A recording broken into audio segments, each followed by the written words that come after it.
أهلا بكم في حلقة جديدة من برنامج إكسبو دبي. يجمعنا إكسبو دبي هو بمثابة فرصة فريدة لاستكشاف المشهد العالمي حاضرا واتجاهات المتطور المستقبلي. لم يبدأ المعرض الدولي رسميا بعد، ومع ذلك تتقاطر على أرضيته عديد من وفود صناع القرار والخبراء والمختصين والأكاديميين في القطاعات الحكومية من مختلف أنحاء العالم، طبعا لتفقد أجنحة المعرض ووضع اللمسات الأخيرة قبل الافتتاح. موازنة مشاركة فرنسا في هذا المعرض 28 مليون يورو، مخصصة لتقييم تجربة فرنسا للعالم وتقديمها من بوابة إكسبو العملاق إكسبو دبي اليوم بعيون رئيس مجلس الأعمال الفرنسي السيد جيفخوا بونوتيل. طبعا نحن الآن في متحف اللوفر بأبو ظبي في المنطقة الثقافية بجزيرة السعديات. في هذا المكان هو من اختيار ضيفنا ومن اختيار فريق البرنامج طبعا. Bonjour.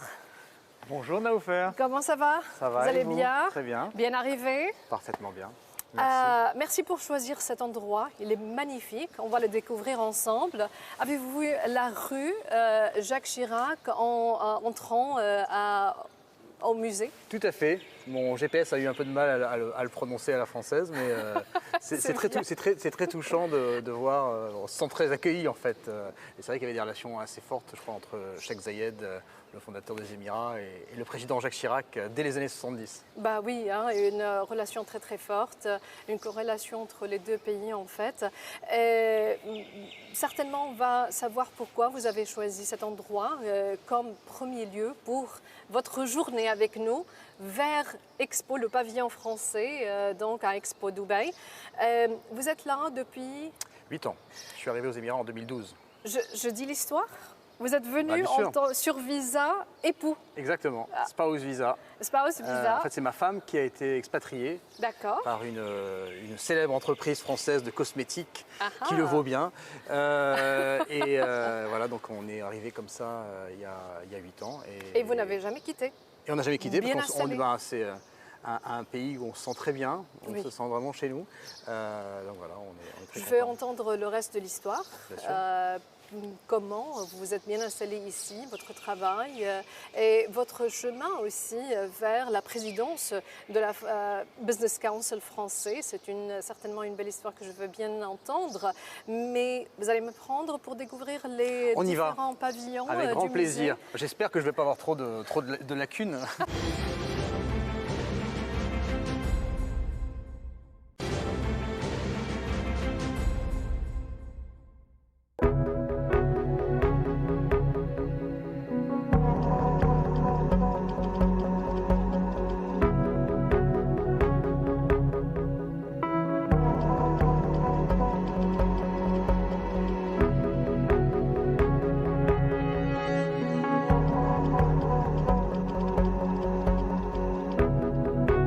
مرحبا بكم إذا مشاهدينا من جديد. Geoffroy, merci pour cette petite tournée. C'est agréable.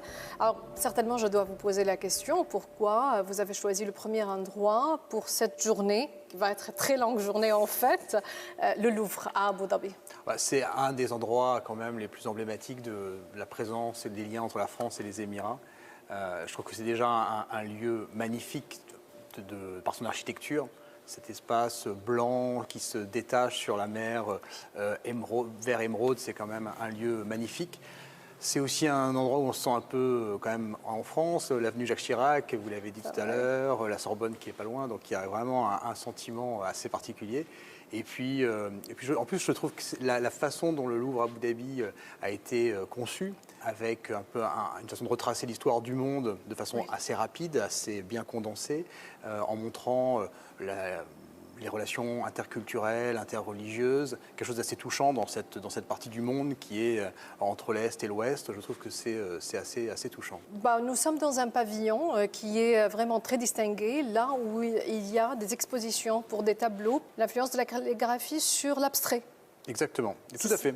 Donc la calligraphie, alors essentiellement arabe, qui est reconnu mondialement pour sa beauté, mais aussi la calligraphie asiatique, chinoise. Donc c'est un très beau travail dans lequel on va trouver à la fois des artistes français, internationaux, Jackson Pollock, mais aussi, comme vous avez derrière ici, un artiste saoudien qui représente de façon digitale une œuvre vraiment magnifique donc sur la base de la calligraphie arabe. Oui, c'est des versets de Coran qui sont autour de la Kaaba, une belle représentation en fait qu'on a vue. Qu'est-ce que ça vous dit qu'il y a une pièce de votre pays qui est représentée dans un autre pays qui est l'Émirat et uniquement aux Émirats? Bah, c'est très touchant, je trouve, c'est très fort comme sentiment. Hein. Je trouve que c'est vraiment une grande chance qu'on a d'avoir ce musée ici, j'avoue. On va continuer vers le personnel maintenant. Vous êtes venu depuis 8 ans à peu près. Tout à fait. Quand vous avez senti et comment et pourquoi que l'Émirat est la place où il faut vraiment s'installer? Alors, j'étais venu une première fois avant de m'installer en 2006-2007 pour une semaine de vacances à Dubaï. Et quand je suis arrivé en 2012, j'ai pas reconnu la ville. C'est méconnaissable. En 6 ans, c'est extraordinaire. Et pourtant, il y a eu la crise 2008-2009 au milieu. Et quand j'étais venu en 2006-2007, je me souviens, l'ami qui nous hébergeait nous avait amené à Mall of Emirates au milieu du désert. Je ne comprenais pas très bien pourquoi on avait construit un mall au milieu du désert. Et quand je suis revenu 6 ans plus tard, la ville allait jusqu'à Jebel Ali, était la marina, etc. Donc c'est vrai que cette énergie, cette rapidité, ce cosmopolitisme, ce dynamisme de Dubaï nous a très vite séduit. Ceci m'a fallu quand même quelques mois pour vraiment me sentir chez moi, parce que quand on arrive, et vous l'avez dit, comme sur un visa d'époux, c'est un peu compliqué au début de trouver ses marques, on est à l'hôtel, les enfants à la maison, trouver des écoles, etc. Donc les 2-3 premiers mois sont un petit peu compliqués, mais une fois que c'est lancé, qu'on a trouvé un emploi, la vie ici est quand même extraordinaire. On s'adapte. Vous avez travaillé dans le secteur public pendant 10 ans en France, bien sûr. Puis, vous avez décidé de venir ici. Comment avez-vous fait pour comprendre le marché émirati et le marché de la région du Golfe en général? Est-ce que ça a été facile pour vous? Facile, je ne sais pas si ça a été vraiment facile, mais j'ai eu la chance de... Bon, je faisais du conseil au secteur public, donc le conseil aide toujours à gérer les flots d'informations, essayer de comprendre l'environnement dans lequel on est. On change de client, d'environnement très souvent, donc je pense que c'était probablement une bonne façon de comprendre le marché. Je suis arrivé dans un groupe, le groupe Chaloupe, qui est un groupe qui est très particulier dans la région parce qu'il est présent de très longue date, depuis plus de 60 ans dans la région, a des liens très forts avec les différents pays du Golfe. Donc je pense que c'était aussi une entreprise qui, pour quelqu'un comme moi qui venait de France, permettait une compréhension assez en profondeur de l'environnement, du contexte, de la culture locale, peut-être plus que d'autres entreprises qui sont plus des multinationales, où c'est peut-être plus compliqué de sentir justement, de prendre le pouls du pays, l'âme profonde du pays. Alors, vous êtes installé avec votre famille, vous avez 2 enfants? 3. Vous avez 3 enfants. La question ici, c'est toujours l'éducation. Comment vous cherchez pour vos enfants l'éducation parfaite, le curriculum qui est adéquat pour vos enfants? Vous êtes à 6 heures de vol de la France, 8 heures de vol de la France. Comment vous faites en fait? Alors, je ne sais pas si on a réussi à trouver la formule magique, parce qu'on a 3 enfants dans 3 écoles différentes. Donc, ça veut dire que vous avez compliqué la vie. On n'a pas fait simple, c'est certain. En fait, on essaie de les garder d'abord dans le système anglais jusqu'au passage au collège, à la 6e dans le système français. On aime bien le fait qu'ils aient une exposition internationale, qu'ils soient dans des écoles anglaises, qu'ils parlent anglais, qu'ils aient cette ouverture. Et puis, une fois qu'on n'est plus capable de les suivre dans le système international anglais, on les met dans le système français pour qu'ils soient sur des choses... C'est une belle combinaison. Moi, je vous ai demandé sur l'éducation des enfants pour savoir, parce qu'il y a d'abord des écoles françaises ici et des universités françaises ici qui se sont bien installées et qui aussi invitent beaucoup d'étudiants de partout dans le monde pour étudier ici, à part bien sûr les résidents et leurs enfants. Tout à fait. Il y a la Sorbonne qui est pas loin, on l'a dit. Il y a l'INSEAD aussi, qui a un campus à Abu Dhabi, pas loin d'ici.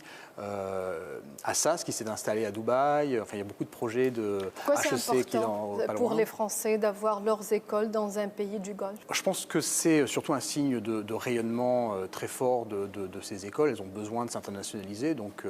Et c'est vrai que le Golfe a cette position géographique aussi quand même très particulière, puisqu'on est à 6 heures de l'Asie pour pour faire simple, 6 heures de l'Europe. Donc il y Et a vraiment l'Afrique aussi. et pas loin de l'Afrique. Donc il y a cette place de carrefour, de hub aéroportuaire aussi qui simplifie les trajets des étudiants dans un monde, le monde de l'université, qui est un monde par définition très cosmopolite.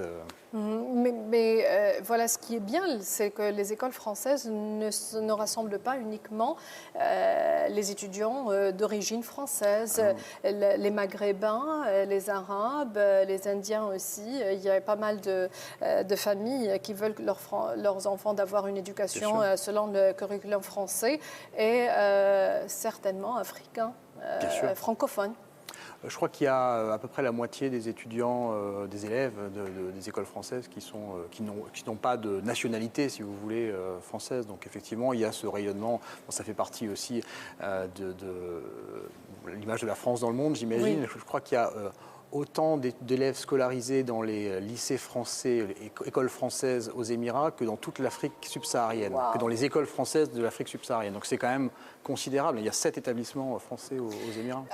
L'Émirat arabe uni a pu rejoindre la francophonie depuis 2010.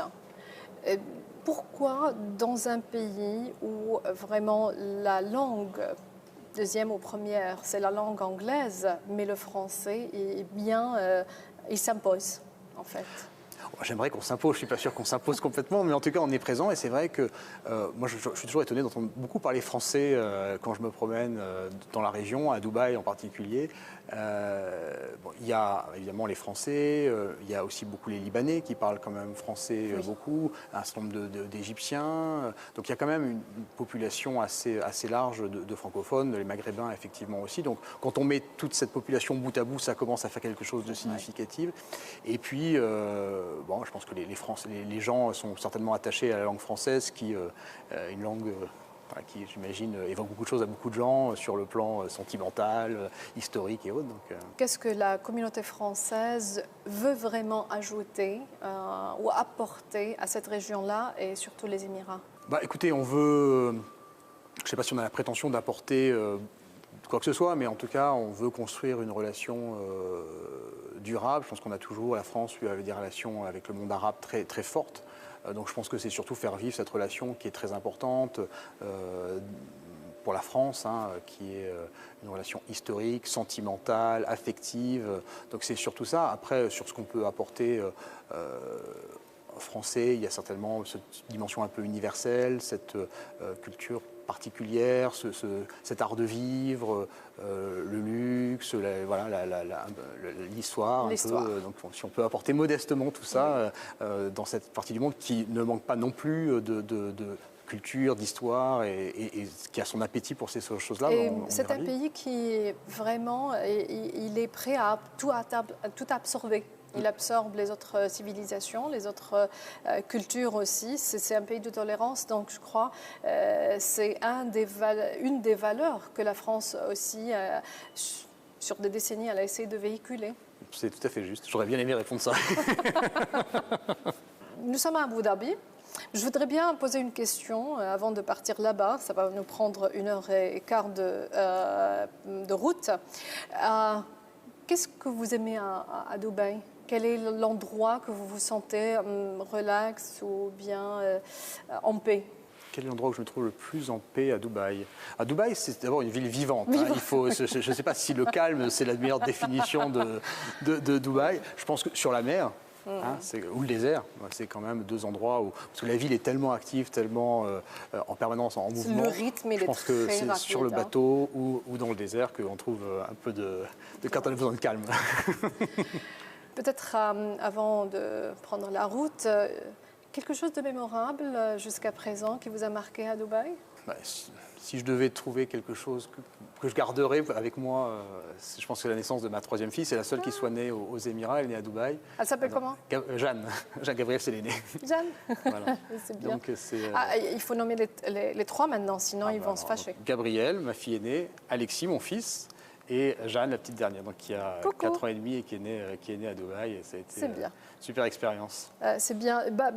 Aussi, le rythme il est très rapide à Dubaï, mais c'est une ville de famille aussi. c'est une ville qui est faite idéalement pour la vie de famille, ça c'est certain. Il y a tout près. Simple, éducation, entertainment, santé, sécurité. Il se plaît bien. Hein. Il se plaît bien. Ils aiment bien. Je le confirme. C'est bien.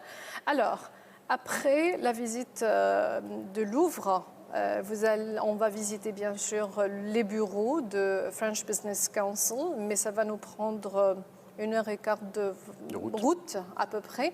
Alors, on ne doit pas tarder, je crois. Allons-y, on y va. On y va. Suis. Merci.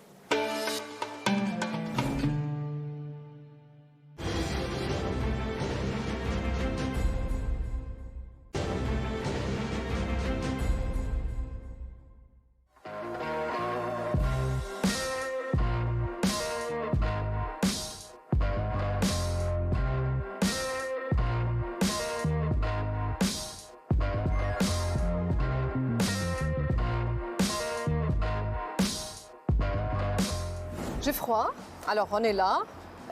Merci pour cette tournée dans l'Alliance française, mais franchement, elle n'égale pas la magnifique tournée au Louvre d'Abu Dhabi.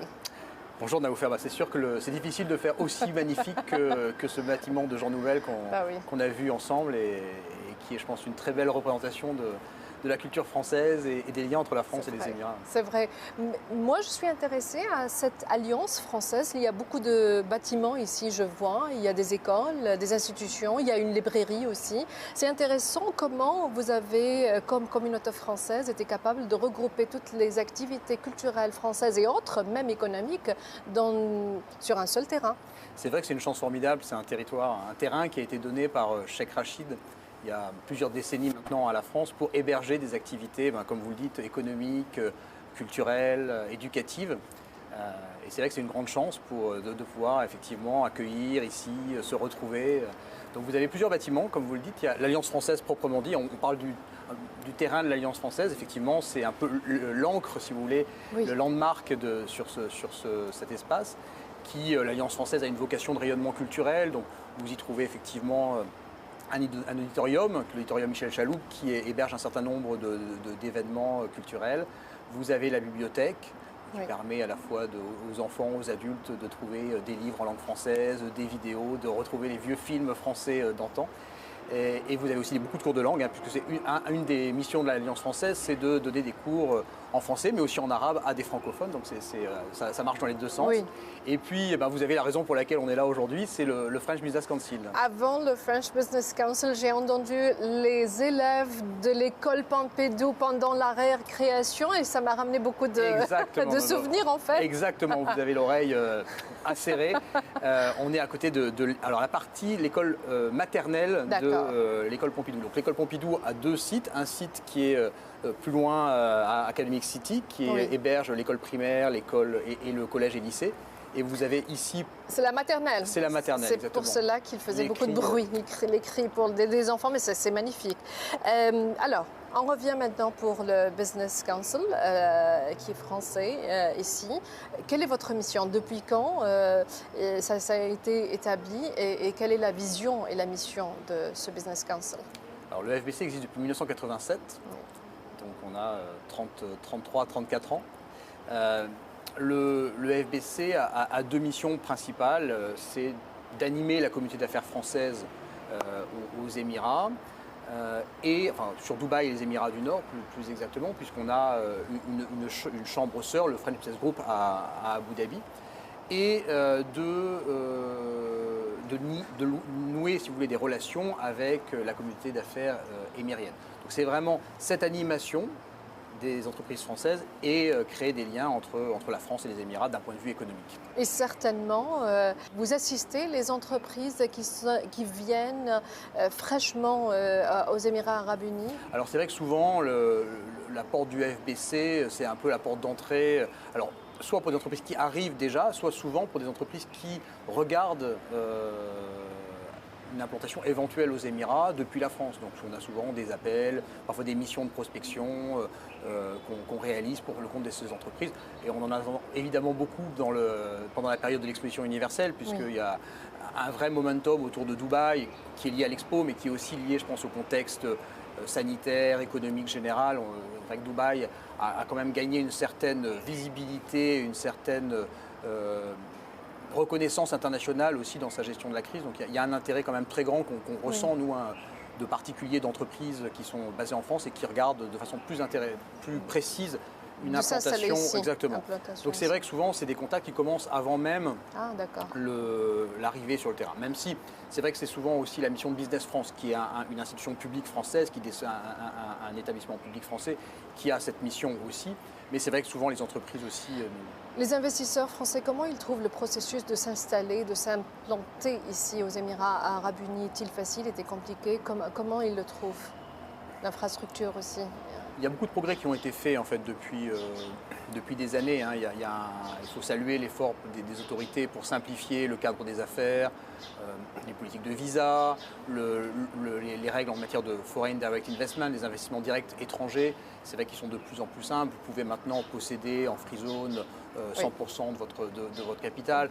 Et ça s'est beaucoup simplifié également hors des free zones. Donc tout ça constitue un grand avantage, je dirais, compétitif de Dubaï par rapport à d'autres régions du monde ou à d'autres pays même de la région pour faire des affaires. Donc, je pense qu'il y a une grande reconnaissance des entrepreneurs français, des entreprises françaises pour ce cadre, même si évidemment rien n'est jamais complètement parfait et qu'il y a toujours dans des secteurs des demandes qui peuvent venir de façon complémentaire, mais globalement il y a quand même une satisfaction très importante. Combien de membres vous avez dans le French Business Council? On a 700 membres, 400, qui représentent 400 entreprises, donc un certain nombre d'individuels également qui sont membres du FBC. Quel est l'apport de FBC pour ses membres et quel est l'apport des membres aussi pour le FBC? Alors le FBC apporte deux choses. Il apporte d'abord une plateforme pour avoir des relations avec les Émirats et également une façon d'animer la population des entreprises françaises dans la région. Donc, on offre plusieurs services de façon très concrète. On a des événements qui ont vocation à faire un peu briller la France et le monde économique français dans la région. On avait un gala, le dernier, ça c'était du temps avant le Covid, on avait fait un gala à l'Opéra de Dubaï avec 1 millier de participants, donc c'était des événements de prestige. On a chaque mois un événement de networking business qui s'appelle les French Tuesday.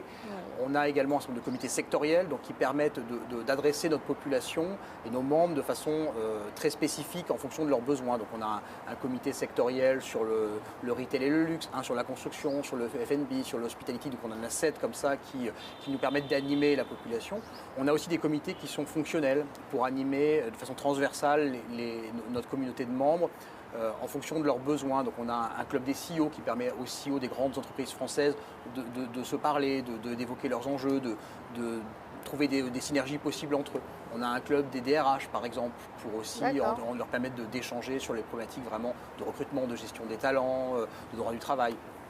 On a dans le même ordre d'idées un comité marketing plus qui s'adresse effectivement à la communauté des marketeurs français. Donc on a une animation sectorielle et une animation fonctionnelle.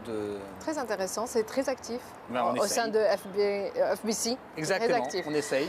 Il y a à peu près disons 1 millier d'entreprises françaises qui s'est implantées ici en Émirats Arabes Unis.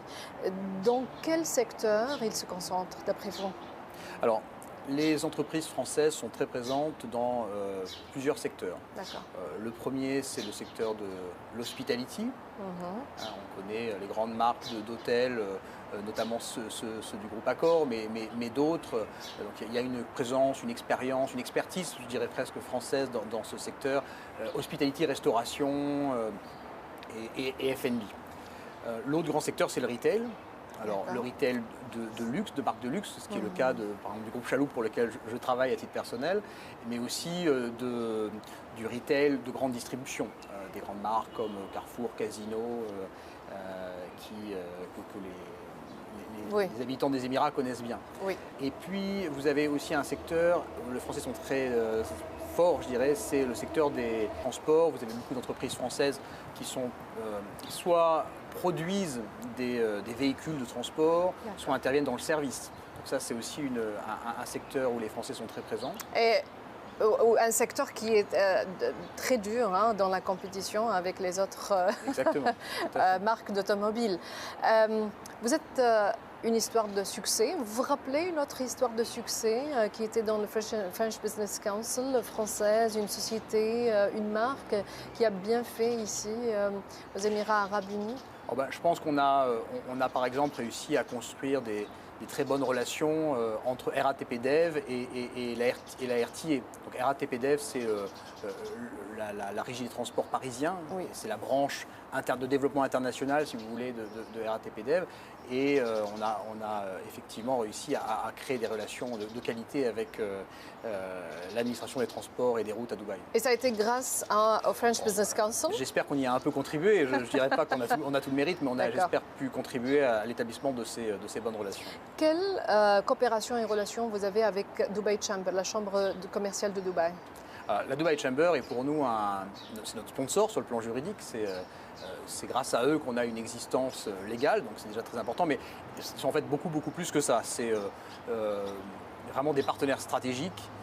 C'est une institution sur laquelle on a toujours pu s'appuyer, qui nous aide, qui nous conseille, qui nous appuie dans un certain nombre ils sont toujours répondu présents. Tous les grands événements du FBC. On sait qu'on peut compter sur la Dubai Chamber pour nous appuyer. Donc c'est vraiment plus qu'un sponsor légal, c'est vraiment un vrai partenaire. Comment l'investissement ou la communauté économique française aux Émirats Arabes Unis fait face et comment elle doit se prouver face à la présence américaine, à la présence anglo-saxonne et surtout indienne?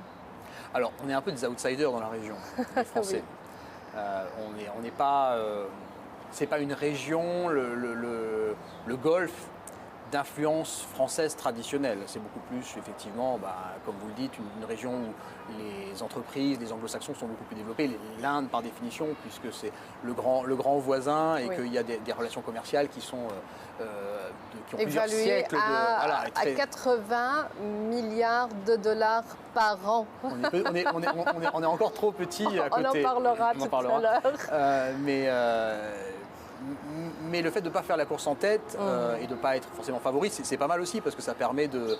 Et je pense qu'on a réussi à créer une marque française, une visibilité, des relations de qualité. On est, je pense, les Français identifiés comme des partenaires fiables, solides. Voilà, même si on n'est pas forcément les leaders dans tous les secteurs, il y a quand même un certain nombre de secteurs où on l'est. Et voilà, on arrive à faire notre partition. Il faut se faire avec. Hein. Il faut travailler avec cette concurrence qui est très rude. Maintenant, le commerce bilatéral est évalué à 5,5 milliards de dollars entre la France et les Émirats Arabes Unis. Qu'est-ce que vous croyez que ça peut se faire dans l'avenir pour améliorer ces chiffres-là? Alors d'abord, je voudrais dire que ces 5,5 milliards, qui sont effectivement les importations et les exportations, ils ne capturent que les échanges de produits, ce qui passe les douanes. Et c'est vrai que les relations entre la France et les Émirats, il y a beaucoup de services. Et ces services ne passent pas les douanes, si vous voulez. Donc ça ne capture pas les hôtels, ça ne capture pas les assurances, les banques, etc. Autant d'activités où les Français sont très présents. La réalité des échanges économiques, et non pas commerciaux, entre les deux pays dépasse en fait ce montant. Si vous voulez, je pense que ce qu'on peut faire pour améliorer, c'est à la fois jouer sur nos secteurs d'excellence qu'on a évoqués tout à l'heure, et puis aussi développer de nouveaux segments sur lesquels les Français sont peut-être moins connus aujourd'hui. Tout ce qui est le digital, la French Tech, qui est quand même un segment important. La France se voit un peu comme une start-up nation, donc on fait partie de ces pays qui investissons dans cette nouvelle économie, dans ces start-up, ces opérateurs du e-commerce. Et je pense que c'est un segment sur lequel typiquement les Français peuvent aller plus vite. C'est bien, il y a une vision pour l'avenir. Maintenant, la communauté française, c'est une bonne communauté. Elle est évaluée à combien à peu près ici? Alors, aux Émirats, il y a 31 000 Français officiellement inscrits au consulat. Il n'y a pas d'obligation de s'inscrire, donc on estime qu'il y a probablement 20% de plus que ces 31 000. Ça, c'est sur l'ensemble des Émirats. Si vous prenez Dubaï et les Émirats du Nord, c'est à peu près 25 000. Donc c'est presque la moitié de tous les Émirats. Les trois quarts même, 25 sur 31 000. Oui. Donc c'est et ce qui est une très bonne nouvelle pour nous, c'est que ça ne baisse pas. Ça a augmenté même continuellement au cours des dernières années. Et même à l'occasion du Covid, où c'est vrai on craignait un peu, et même nous, le French Business Council, de voir des entreprises fermées, de voir des Français partir. Certains sont partis, c'est vrai, certaines entreprises, c'est vrai, ont fermé, on peut pas le nier. Mais elles ont été remplacées. Et aujourd'hui, au FBC, on n'a pas vu de perte de membres à l'occasion de la crise du Covid. On le craignait, mais ça n'a pas été le cas. Et puis les chiffres officiels de la population française, là aussi, ne traduisent pas de diminution. Donc c'est quand même un signe très favorable pour l'avenir. Qu'est-ce qui attire les Français pour venir et s'installer ici? Alors je pense qu'il y a une raison, c'est le dynamisme, l'ouverture, cette position dans le monde qui est très exceptionnelle, hein, de hub entre l'Est et l'Ouest, et ce sera de plus en plus le cas avec la montée en puissance de l'Asie. Un environnement économique ouvert, assez facile. Encore une fois, il ne s'agit pas de dire que tout est parfait, mais c'est vrai que créer une entreprise, la fiscalité, il y a un cadre qui est quand même très attractif, très pro-business, je dirais. Et c'est vrai que l'élément un peu nouveau cette année, c'est la bonne gestion de la crise sanitaire qui permet de continuer à se projeter, d'investir dans l'avenir. Donc ça, je pense, aussi un signal très positif. La relation française et émirati, elle est vraiment historique, hein. Elle date depuis très très longtemps. Qu'est-ce que vous croyez a été intéressant pour l'Émirati pour pouvoir vous installer ici très convenablement et spécialement avoir la possibilité d'avoir beaucoup aussi d'écoles françaises ici? Alors je pense que même si, comme on le disait tout à l'heure, il n'y a pas forcément une présence économique française aussi importante, traditionnelle que les Anglais ou les Indiens. Mais je vois combien la culture elle est imposante ici. Je pense qu'il y a toujours eu une politique arabe de la France très forte. Les Français et le monde arabe, il y a toujours quand même une relation affective un peu particulière. Il y a l'Institut du monde arabe à Paris. Le fait d'avoir un Louvre à Abu Dhabi, ça résonne un peu comme en écho. Donc je pense qu'il y a de fait des relations, je pense, entre les hommes d'État assez anciennes, entre effectivement certains hommes d'État du monde arabe et les chefs d'État français qui sont succédés, qui certainement expliquent peut-être le fait qu'on soit là aujourd'hui. Oui, et ça explique peut-être aussi pourquoi la France a été l'un des premiers pays qui a voulu assister et avoir un pavillon, un beau pavillon à Expo Dubaï. Vous avez visité l'Expo, le pavillon? Je n'ai pas visité encore le pavillon français. D'accord. On va le visiter ensemble. En revanche, j'ai récemment visité le pavillon Sustainability, c'est beau. qui est quand même extraordinaire et qui, je pense... 1 milliard de dirhams ça a coûté. Hein. Vous m'apprenez quelque chose. Oui. Et en tout cas, j'ai été très agréablement surpris par la qualité de l'accueil et de l'animation. Il n'y avait encore évidemment pas tout le monde qu'on attend pour l'exposition, mais c'était déjà très vivant, il y avait de la musique, c'était très familial, c'était une expérience très agréable. On va découvrir le pavillon français, mais c'est un chantier. On doit être bien équipé, mais on doit y aller. Alors allons-y. Et c'est bon, on y va. Oui.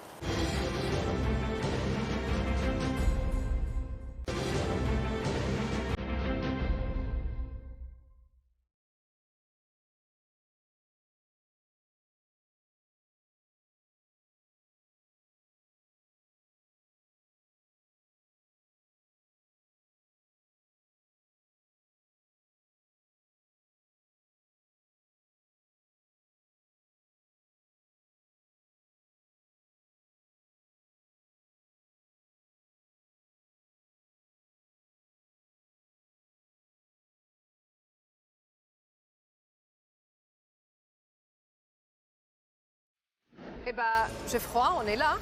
C'est le pavillon français dans l'Expo. On y est. On y est.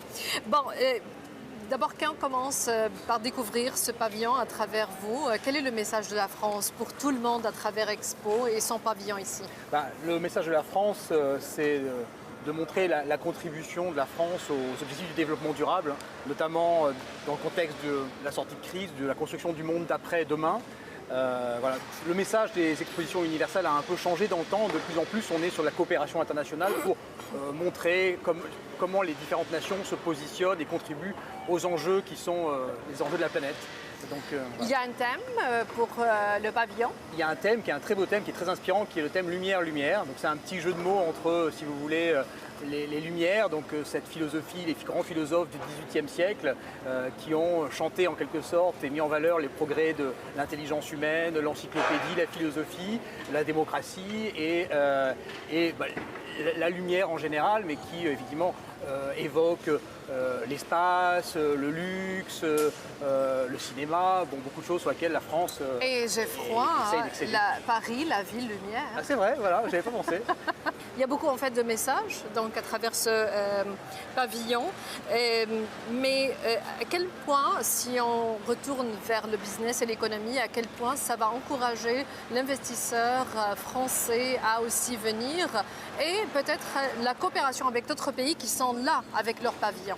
Alors bon, ça, c'est les impacts économiques qui vont être très divers, et on les mesurera dans le temps évidemment, c'est toujours un peu difficile de tout mesurer. Mais l'idée c'est surtout de valoriser l'excellence française, hein, de valoriser les secteurs dans lesquels la France est très forte. Et ce qu'on va retrouver sur le pavillon de la France, c'est à la fois des secteurs, je dirais, traditionnels où la France est reconnue, la gastronomie, le luxe, encore une fois l'artisanat, et puis peut-être des secteurs plus pointus, des secteurs sur lesquels la France aussi est excellente, comme la conquête spatiale, les transports, l'intelligence artificielle, etc. Donc on va trouver un peu ces deux dimensions de la France, à la fois les secteurs traditionnels et puis les secteurs d'innovation. Qu'est-ce qu'elle attend la France de Expo 2021 qui va se dérouler dans quelques mois?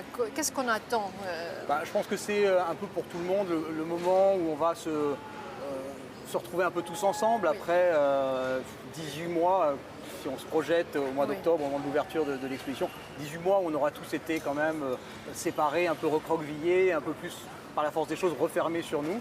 Donc c'est vrai que ce moment d'universalité, je pense qu'il va avoir tout son sens en octobre prochain. Venir comme expo, comme un événement après une crise très dure sur tout le monde, je crois que ça a un message très profond aussi. Hein. Exactement, tout à fait d'accord. On en a besoin, tous. Et ça peut être un énorme succès si on arrive effectivement au niveau planétaire à se débarrasser d'ici là du Covid. Ce qu'on espère tous, en tout cas ici, tout est fait pour que ce soit le cas. Pourquoi c'est important pour la France d'être présente sur Expo ? Vous savez, la France a une longue histoire d'amour avec l'exposition universelle, puisque la deuxième exposition universelle, c'était en 1855, je crois, c'était à Paris. Et puis, entre cette date-là et 1900, il y en a eu 5 qui se sont tenues en France. Et vous savez que la Tour Eiffel, a été construite pour une exposition universelle. Donc, c'est un beau clin d'œil. C'est Burj Khalifa ici, nous, on est à la Tour Eiffel. Donc, c'est évidemment important. Et puis, plus sérieusement, c'est aussi... La France a toujours eu un peu un message universel, donc je pense que forcément il y a un certain sens à être là. C'est aussi une région du monde, c'est la première fois qu'il y a une exposition universelle qui se tient au Moyen-Orient, donc je pense qu'il y avait aussi une volonté, la France a des relations fortes avec le monde arabe, je pense qu'il y avait une volonté aussi évidemment d'être là dans cette partie du monde à ce moment de l'histoire. Et puis voilà, et puis les relations aussi avec les Émirats qui sont quand même très fortes. Donc je pense que c'était un no-brainer, comme on dit en anglais, d'être ici. Quel secteur, français ou autre, qui peuvent vraiment bénéficier de Expo ? Je pense que tous les secteurs peuvent honnêtement bénéficier de l'exposition universelle. Après, je dirais que les secteurs qui sont plus à la pointe, qui sont peut-être moins connus du grand public, vont peut-être à cette occasion se révéler, puisque c'est vrai que l'exposition universelle a aussi vocation à montrer l'excellence industrielle, les nouvelles technologies. Donc je pense que c'est probablement ces secteurs-là les plus en avance, les plus innovants, qui vont bénéficier davantage de cette expo. Qu'est-ce que vous attire dans, je sais que c'est le vôtre, le pavillon français, vous en êtes fiers, mais qu'est-ce qui vous attire dans ce pavillon? Si on va dire, allez, venez visiter, pourquoi ce pavillon? Alors déjà, je trouve que là on est dans l'espace qui va permettre aux visiteurs, c'est l'espace d'entrée des visiteurs, la file d'attente des visiteurs. Si vous voulez, je trouve que c'est déjà, par la taille, il y a quand même quelque chose d'assez majestueux, d'assez impressionnant. Oui. J'aime beaucoup les couleurs. Alors, ici, mais encore plus sur le toit, c'est une référence à Monet. D'accord. Donc il y a quand même un choix assez audacieux en termes de culture, en termes de jeu de couleurs que j'aime beaucoup. Et puis à l'intérieur aussi, j'ai vu que les plans pour l'instant, parce qu'il n'est pas complètement fini, mais ont l'air aussi très très intéressants. Il y aura beaucoup d'événements sur cette terrasse. Hein. Tout à fait. Il y aura notamment des exhibitions temporaires. Il y a Oui. une exposition permanente. Et puis il y aura des expositions temporaires, et notamment sur la mode, Jean-Paul Gaultier, le groupe Chaloub, qui va aussi faire une exposition sur l'art de vivre à la française, un rêve à partager, pour montrer la modernité de ces catégories d'art de la table que les gens attendent beaucoup aujourd'hui, où on vit plus chez nous. Voilà, donc effectivement, il y aura une belle animation et une belle programmation organisée par la Cofrex, qui a la charge de ce Je vais y revenir et visiter certainement. Bah, j'espère, on compte sur vous, Naoufer. Oui. Alors, vous avez visité autre pavillon ici à Expo? Alors, le seul que j'ai pu visiter pour l'instant, c'est le pavillon Sustainability, qui a été ouvert à la visite il y a quelques semaines, qui est très beau aussi, très orienté. Un thème qui est cher aussi pour la France. Qui est important aussi, puisque le toit du pavillon, si vous voulez, est fait de panneaux solaires. D'accord. Donc 2500 m² de panneaux solaires, qui assurent 60% de l'approvisionnement de l'ensemble du pavillon. Et puis par ailleurs, le pavillon il est démontable. Donc voilà, on a besoin de préserver notre planète. Exactement, tout à fait. Qu'est-ce que vous croyez que les futures générations vont pouvoir hériter de ce expo, comme idée par exemple? Comme on le disait tout à l'heure, l'idée qu'on fait face à des enjeux de plus en plus planétaires.